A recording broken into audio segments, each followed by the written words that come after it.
I'm Logan Crawford, and right now on Spotlight, we're exploring the enchanting world of Rairarubia, created by Royce Adams.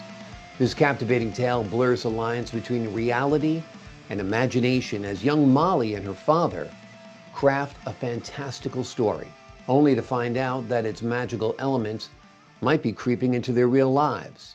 Is it all in Molly's mind, or is something extraordinary happening? This is a delightful book. We're delighted to have this wonderful author join us here today on Spotlight. We thank the team at Skyhorn Entertainment for helping us put him in the spotlight today. And we ask viewers like you to support authors like him by subscribing to our channel and by purchasing his amazing book. The links are below this interview. Royce, good to see you here today on Spotlight. Good to see you. Let's give the folks at home an overview of the story. What is Rairarubia about? Well, when my daughter was young, probably around the ages of 7, 8, 9, we traveled a lot in Europe and lived there for a while. Throw her in schools that she didn't understand the language, and so she was often kind of felt lonely. So she would always say, "Tell me a story." Mhm. And so I began telling a story. I had her make up the characters' names, make up the land. I said, "Well, where do you want this to take place?" And she said, "Well, someplace rare, someplace with jewels, someplace with good air." So I said, "Well, make up a name." And she actually came up with the name Rare Arubia. So Wonderful. yeah, I thought that was pretty clever. Yeah. And time we kept adding to what the characters were doing. And actually, it turned into a 9 book series. I'm sorry, a 6 book series.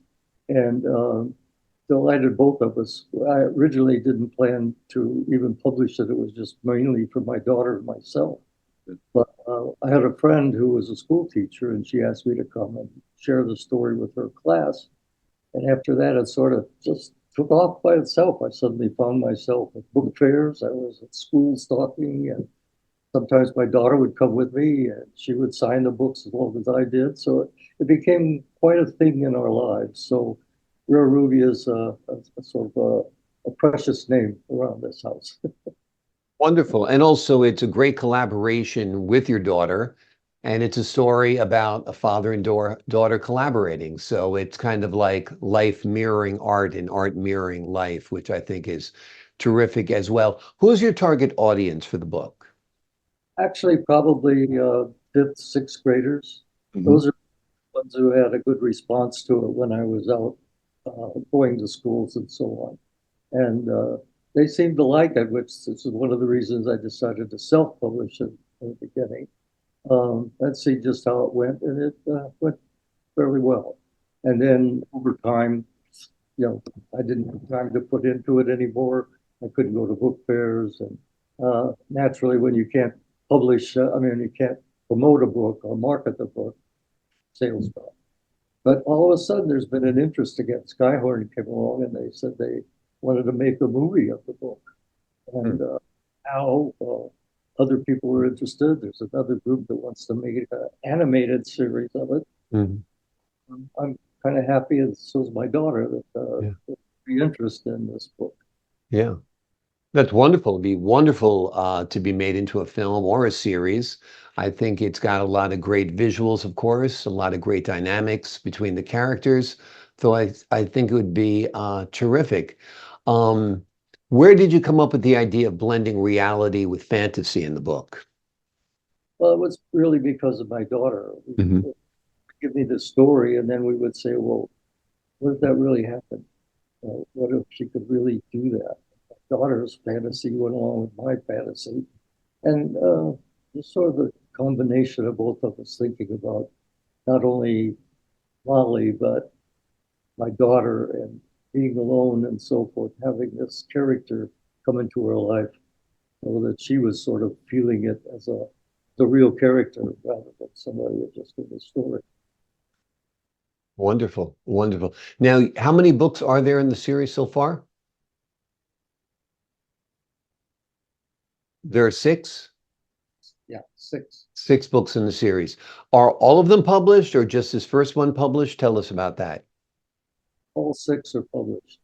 In Okay. fact, I've just gone in business with I'm turning these into a book company of my own because I do have, I said nine but what I mentioned, I have three other young adult books that I've written. So I have these nine books and I'm going to put them all out again under the company name of RJK Books. And they're all going to have new covers, new interiors, but I'm not going to change any of the stories because I like what they are. But I'm just giving them a fresh look because there's a new interest in these things. So why not? Yeah. How do you think young readers will relate to Molly's experiences in the story? Yes. It seems I think kids of that age, one of the other things I wanted to do was find that a lot of kids couldn't really read very well when I went to the schools. And so what I did intentionally is tried not to write down to them, but to write at a level where they could actually read the book themselves. And I wanted each book to be short because a person who doesn't read very well actually uh, feels kind of excited with him or herself because they finished the whole book. So the Mm. book, and one of the critics criticized me once and said, well, they could all put the one volume, this was a gimmick just to get people to buy more books. It wasn't. It was intentional. I could have done that. I could have redone the book that way. But young readers need to learn how to read. A lot of them escape into fantasy themselves, make up their own stories. And I was hoping that the books would also get parents to read to their kids. Uh, my daughter, for instance, is a voracious reader because we read together. She grew up reading and writing. And so many kids don't have that kind of backing or that pleasure. So I was hoping the books would reach a young audience. They would enjoy them and they would feel accomplished when they finished reading one of the six books. Yeah, and certainly fantasy is a popular genre among young people. Just look at the success of Harry Potter. They read it time and time again, right? So it's nice for young people to have six books to turn to, I think. So too, when they get through with another one, they can start all over again. Exactly. Let's give the folks at home an overview of the story of Rairarubia. I usually tell the author, once upon a time, there was a father and daughter, and go from there. Okay, well, it begins sort of in reality. Yeah. Because Molly, the main character, says, I'm bored. Daddy, tell me a story because they're waiting for their mother to return home. So that he says, okay, help me out. So together in the book, just as it was in real life, they begin making up the story. And as it moves along, Molly has to do something, and she discovers that in time that she can actually get into the story, or that the story is calling out to her to get into it.